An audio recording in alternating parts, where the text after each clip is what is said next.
네, 자, 국민의힘도 지금 뭐 썩썩 좋은 상황은 아니고요. 사실은 이제 여론조사 깜깜이라고 보통 표현하는 그 여론조사 공표 못하는 그런 기간이 이제 접어들었습니다만은 어제까지 여론조사 했던 그 결과들은 오늘 발표를 할 수가 있지 않습니까? 그렇죠. 네, 그 결과를 보게 되면은 지금 제가 오늘 들은 것만 해도 벌써 SBS라든가 뭐 CBS라든가 여기저기서 나온 여론조사 결과를 보게 되면 이재명 후보 지금 화면 보시는 것 보시면 중앙일보 갤럽 여기서는 지금 49%, 그다음에 동아일보에서는 또 45.9%, 또 KBS는 45%, 뭐 에너지경제 리얼미터에서는 49.2%, 또 뉴시스 에이스 리서치에서는 48.9%이고요.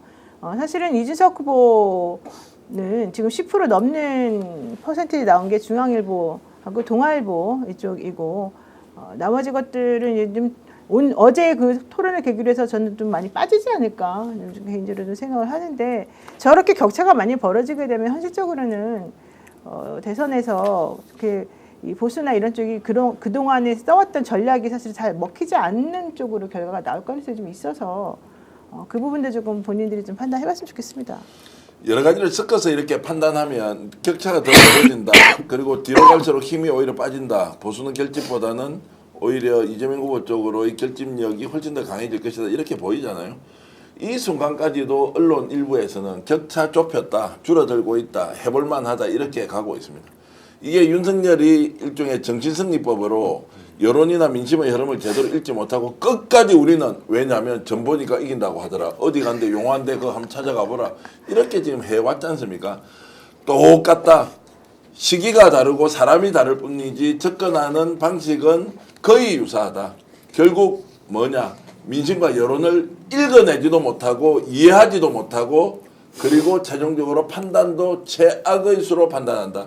더 많이 벌어지도록 다 뛰어들어서 정말 투표해야 한다. 내일 아침 6시 저는 갈 겁니다. 우리 동네 딱 어디서 가면 되는지 이제 줄을 많이 설 것 같은데, 아침에 제일 먼저는 아니라도 6시 전에 가서 기다려서 내가 정말로 요즘 손이 건질건질 해가지고요. 정말로 건질건질 해가지고 내가 제일 먼저 세게 한번 확 찍고 제가 오려고요. 어쨌든 이런 사람들이 너무너무 많습니다. 보수 감사합니다. 패널들하고도 내일 모레 예. 사전 투표를 하는 것은 DJ가 말한 행동하는 양심입니다. 행동하는 양심이다. 그렇죠. 네. 그런데 우리 민주당에서도 저도 그런 얘기를 했습니다마는, 김문수 후보가 어떻게 됐든 한덕수 단일화를 통해서 후보로 확정되고 그러면은 집토끼가 모입니다. 그래서 좀 올라갈 것으로 봤고, 또 우리 국민들은 한 후보에게 쏠림을 잘 인정하지 않아요. 네. 그래서 제가 볼 때는 이재명 후보의 표가 권영구, 이준석한테 약간 나가서 저도 5% 미만까지도 격차가 좁아질 수 있다 했는데, 이번에 지금 어제 네. 여론조사에서 오늘 발표한 거 보면은 훨씬 벌어졌어요. 그렇죠. 12%, 15% 두 자리 숫자로 다시 벌어졌는데, 그것은 왜 그러냐? 이낙연 모두 돕는 사람들이 그렇게 많아요.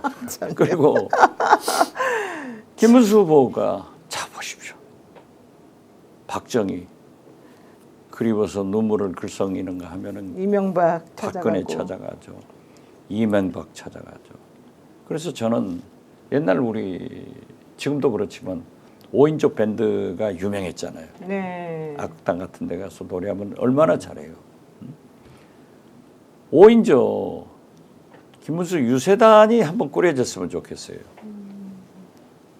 김문수, 윤석열, 박근혜, 이명박, 이낙연. 얼마나 환상적인. 환장이 좋네요. 환장이 좀. 이 사람들이 정말 전부 김문수를 돕고 있는 게 아니라 상대적으로 이재명을 돕고 있다고요. 그러니까 저는 지금까지 변하지 않고 있는 이 판국에 정권 교체가 55%, 정권 유지가 35%. 네, 이게 중요하죠. 이 선이 지켜지지 않을까, 저는 그렇게 예측합니다. 제가 네. 주변에 이제 어떨 때는 뭐 민주당도 찍고 어쩔 때는 뭐 국민의힘 새누리당도 찍는 친구들한테 물어보면 토론을 본 감상이 그거더라고요. 김문수 후보가 이길 의지가 없어 보인대요. 그러니까 본인들이 이게 선거가 일정한 자기가 응원하는 사람이 당선되기를 바라는 게임 같은 측면도 있는 거잖아요. 그렇죠. 근데 그래서 도저히 말도 안 되지만 한번 찍어볼까라고 보면 막상 선수가 이기려고 나온 게 아닌 사람인데 이렇게 받아들여지니까 이게 이제 미디어 선거에서는 안 되는 거고, 저도 그 얘기를 듣고 어제 보면 어제 뭐 이준석의 발언이 모든 걸 덮었지만 김문수 후보가 1차, 2차, 3차 토론 내내 정말 저 사람이 이기려고 이길 의지가 있는 후보인가, 이 부분에서 그러니까 저는 보수층이 막판에 좀 벌어지는 게 역시 김문수가 이기려고 나온 선거가 아닌 것 같아. 이 마음이 굉장히 좀 크게 밑에를 흔드는 것 같고 있다 이런 생각이 들더라고요. 저는 좀 걱정되는 게 사실 이거였어요. 김문수 후보가 6월 3일도 투표해 주시고요. 사전 투표도 뭐 6월 3일에 못 하실 분 있으면 사전 투표도 하세요. 이제 이렇게 말하면서 뭐라고 말하냐면 그건 넌센스예요. 진짜 아니, 김문수 후보가 그렇게- 사전 투표하겠다고 하는 것은 그러니까. 근데 그렇게 말하면서 뭐라고 말하냐면요. 제가 놀란 게 이거예요. 사전 투표 부정 적발하면 완전히 판 뒤집을 수 있으니 고발해달라. 이제 이 얘기를 명확히 하는 거예요. 그러니까 혹시라도 이런 걸 가지고 자기네끼리 뭔가 조작하고 뭔가 밑밥 깔고 나중에 이제 자기네가 좀 이거 인정 안 하려고 뭐 장난치려나 예. 이런 느낌이 갑자기 탁 들면서 갑자기 되게 기분이 안 좋아지더라고요. 그러니까 그런 부분들은 조금 신경을 써야지 되지 않겠나 개인적으로 좀 그렇게 생각을 합니다. 그래서 저는 이제 뭐 격차가 어느 정도 나온다, 이것은 제가 며칠 전부터 완전히 접었고요. 투표율로 우리가 일단 모든 걸 보여줘야 된다. 그러면 투표자가 직접 봐라, 부정선거 있는지 없는지 국민들이 다 알고 있을 거고, 이번에 25만 명 정도가 현장에 지금 참관인으로 들어가거든요. 숫자도 늘어났고요. 기자들 다 갈 수 있고요. 특히 지역사회에 있는 우리가 뭐 새마을부터 이런 이제 소위 말하는 관변단체나 이런 데 있지 않습니까? 다 신청받아서 들어가서 보라고 했어요. 그렇게 보는데 어떤 부정선거가 생길 수 있어요? 누가 그걸 부정선거라고 주장할 수 있으며, 그리고 사전투표하는 투표함을 옮길 때 이미 참관인들이, 정당 참관인들이 다 갑니다. 그리고 거기에 보관해 놓는 보관소에 24시간 CCTV가 전 국민이 볼 수 있도록 다 해놨습니다. 이걸 누가 조작을 할 수 있냐고요. 그리고 그걸 이동할 때 다 또 기록으로 남겨놓고 다 볼 수 있는데, 이게 불가능한 것을 가능한 것처럼 해놓고 결론 뭡니까? 불보고 하겠다는 건데, 그러면 정광훈처럼 바깥에 나와 살아야 되죠. 세계적으로 우리 중앙선관위는 존경을 받습니다. 그리고 우리 투표표 방법을 수출을 해요. 그 시스템을. 더 중요한 것은 중앙선관위 사무총장이 실질적인 권한을 가지고 있잖아요. 그분이 윤석열 대통령의 절친이에요. 제가 법사위에서 왜 그런 사람을 하느냐 했지만은 그분 잘 아실 거예요. 절대 부정선거 없다. 김문수 후보 보십시오. 단일화 김덕수다 해놓고 자기가 되니까는 한덕수 차버리려고. 결국 이제 단일화는 됐지만은 이게 말하는 것마다 거짓말 아니에요. 부정선거다. 윤석열 가서 계엄 자기가 선포하는 사진 보고 일어서서 기립박수하는 그런 부정선거의 프레임에 꽉 갇힌 사람들이 사전투표하지 말자 했다가 또 어제인가 그제 사전투표하자. 이게 말이 됩니까? 이거 염려되는 제도적으로 안 돼요. 그러니까 염려되는 시나리오가 있습니다. 김문수 후보가 참패를 하면은 부정선거론 가지고 나올 가능성이 또 있어요. 왜냐하면 국민의힘에서 김문수는 주류로 남기를 원하고, 김문수가 주류로 남아야 정광훈 파든 뭐든 그 당권을 잡으려는 일파들이 버틸 수 있는데, 참패를 하고 나면 후보 책임 논의에서 나가라고 할 가능성이 있잖아요. 이거를 버틸 수 있는 원동력은 하나밖에 없다. 부정선거론을 다시 위시해가지고, 이 지금 보수 괴멸과 와해 직전이잖아요. 그러면 이 보수가 와해되는 와중에 사람들을 모으고 여전히 에너지를 끌어들일 수 있는 원동력은 부정선거론 하나밖에 없어. 그거 외에는 지금 국민의힘 이제 장사 안 돼. 그러니까 우리밖에 없어. 세력은 이제 우리가 끝이야. 우리마저 없어지면 국민의힘 문 닫아야 되고 보수는 괴멸이야. 이런 식으로 프레임을 짜서 자기 내부도 평정하고 부정선거론 계속 확대 재생산해서, 그리고 TK 지역 TK는 아직까지도 내 주변에 전부 이재명이 욕하는데 누가 이재명 지지를 해? 이런 정신 가지고 있는 사람들은 부정선거론 얘기하면 또 믿어요. 그러니까 저는 충분히 또다시 사회 혼란을 일으키는 논리들이 또 나올 거다. 예. 강 변호사, 저는 TK도 많이 변했다. 네. 과거 김대중 후보하고 제가 이제 모시고 다녔잖아요. 소위 동진 정책을 썼지만은 두 자리 득표를 위해서 혼신의 노력을 다했지만은 항상 한 자리 득표예요. 이번에 이재명 후보에 대한 지지 여론조사가 31%더라고요. 그리고 이재명 스스로도 TK 안동이 고향이지만은 대구 가서 여기가 대구냐 사람 모인 걸 보고 그래서 저는 TK 분들도 문제는 그거 아니에요. 내란이냐 내란 종식이냐 구테타 세력이냐 반대하는 민주주의자 이런 선택이기 때문에 저는 TK도 투표장에 가서는 내란 세력한테 투표할 수 없을 거다 그렇게 봐서 상당히 좋은 표가 나올 것을 기대합니다. 35%까지 대구 경북에서 이제 가면 기적이 일어나는 거죠. 그게 저는 불가능하다고 생각하지 않고요. 조금 전에 이제 부정선거 이런 거 이야기하지 않습니까? 대선 불복 뭐 이런 거지 않습니까? 어떻게 생각할지 모르겠는데 그렇게 하라고 차라리 내버려 두죠. 우리가 그게 잘못됐다고 하지 않습니까? 아니 그렇게 해도 부정선거를 계속 주장하고 다니는 분이 황교안 예. 전 총리 아니에요? 그분이 이번에도 출마했대요. 네. 출마를 하고 그리고 지금 사전투표에 대해서 본인이 아무런 얘기를 하지 않아요. 네. 그럼 사전투표를 자기가 인정하지 못한다고 하면 부정선거라고 얘기해야 되죠.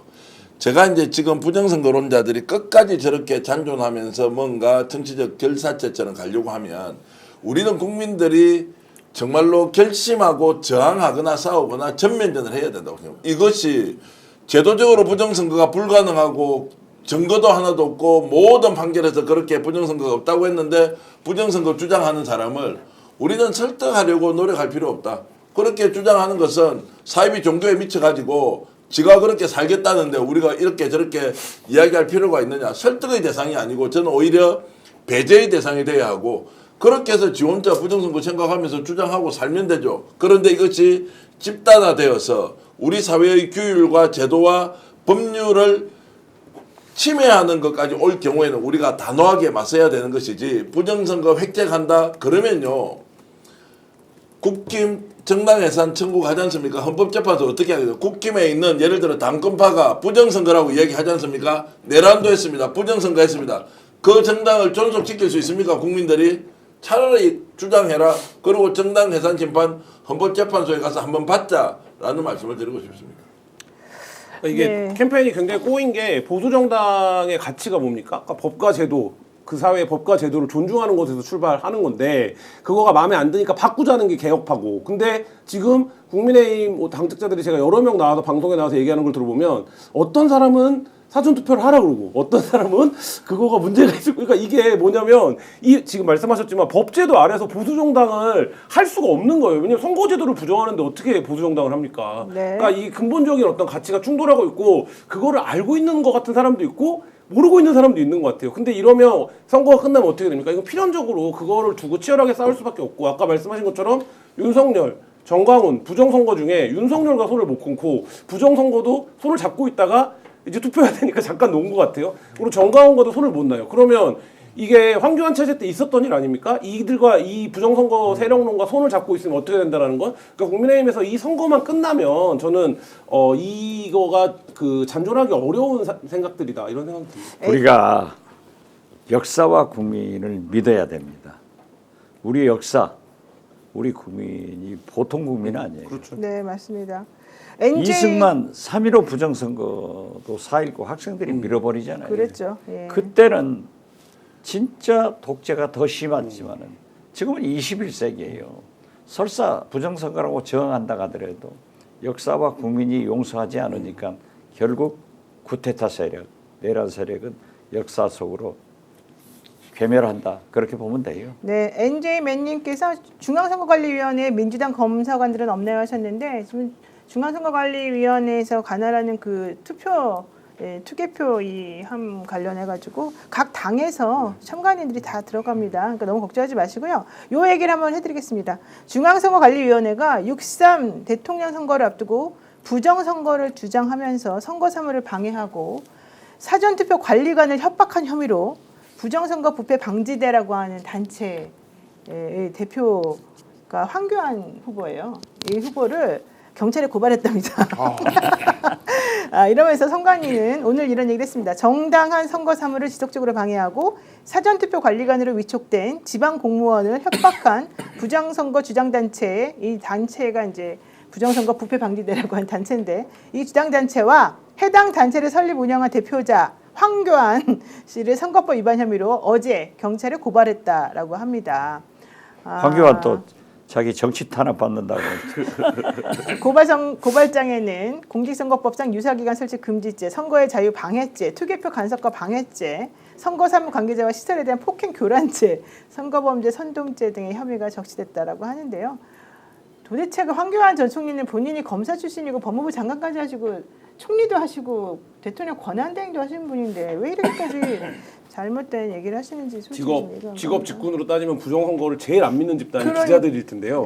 예. 저희만 바빠요. 이 부정선거 얘기를 하도 많이 해서 지금 개표할 때 처음부터 끝까지 다 지켜야 되는 거 원래 그렇게까지는 안 하거든요. 그렇죠. 근데 이제 가봐야 되는 거 아니냐 이런 단계까지 왔으니까 이게 사회적 어떤 뭐라 그럴까요 병폐 세력이 특정 직군의 노동 조건을 굉장히 가혹하게 나쁘게 만든다 이런 생각이 듭니다. 어쨌든 중요한 건 이겁니다. 사전투표 관리관에게 이 황교안 대표가 대표로 있는 그 단체에서 전화를 걸거나 찾아가거나 사전투표 용지에 개인 도장을 직접 날인할 것을 강요하고 여기에 동의하지 않으면 고발하겠다고 말하고 근무지 근처에서 1인 시위를 하는 등 그 선거 업무 방해와 협박을 해왔다라고 얘기하면서요. 앞으로 이런 근거 없는 부정선거 음모론에는 단호하게 대처하겠다 이렇게 얘기를 했습니다. 그러니까요. 황교안이라는 사람이 총선을 총괄 지휘하다가 총선 완전히 말아먹고 난 다음에 나오는 얘기가 이거 아니에요.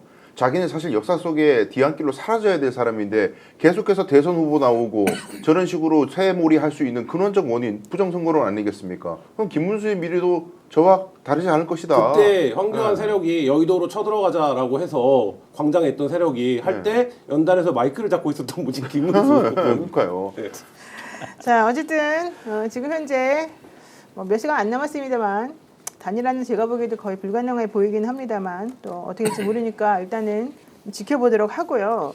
제가 아까 뭐가 확 다 이게 이제 드러나서 우리가 분별도 하고 판단도 하고 아닌 거 맞는 거 지켜야 할 거 버려야 할 거 다 구분해 주는 게 이번 대선이라고 저도 이제 말씀을 드리지만 황교안이라는 사람이 경기고등학교를 나오고 성균관대 법대를 나와서 사법고시를 해서 대통령 권한대행까지 간 사람이지 않습니까? 이런 사람이 지금 선거 부정을 외치면서 대선 후보로 나와서 무소속으로 그 뭐 3억은 어쨌든 걸기는 걸었을 겁니다. 재산은 많더라고요. 이게 우리 사회에서 이분이 이제 뭐 어쨌든 우리나라 다 이제 죽는 거 아니에요, 태어나면. 그러면 뭔가 역사적으로 흔적을 남긴다. 아니 최소한 공직자로서 평생 녹을 먹고 살았고 그 돈의 출발은 결국 국민들이 내는 세금이지 않습니까? 이런 사람이 마지막에 보여주는 이 소위 말하는 엘리트 검사 출신 그리고 장관, 총리, 권한대행까지 갔던 사람. 요즘 우리 박지원 원장님께서도 비판 많이 하시지만 대표적으로 이낙연 당대표 그리고 총리 같은 사람이 지금 보여주는 모습 정말로 이렇게는 살아서는 안 된다는 걸 보여주니까 이 두 사람이 나와서 누구를 지지한다 아니 선거 부정이다라고 하니까 더 화가 나서 민주당 이재명 정말로 이런 자들이 우리 사회에 발을 붙이지 못하도록 하는 것은 정말로 이 선거가 아니었으면 어떻게 우리 뜻을 표출하겠느냐 이러면서 오히려 선거운동원이 되어서 민주당을 활활 열기에 불을 이렇게 지펴주는 역할을 하고 있다. 잘 됐다 차라리 있는 그대로 다 이야기해라 더 이야기해라 나와서 정말로 그런 말씀을 드리고 싶습니다. 네. 오늘 방송 어떠셨습니까? 마음에 들었다면 구독, 좋아요로 스픽스를 응원해 주십시오. 여러분들의 구독, 좋아요는 가장 큰 힘이 됩니다. 스픽스 구독, 좋아요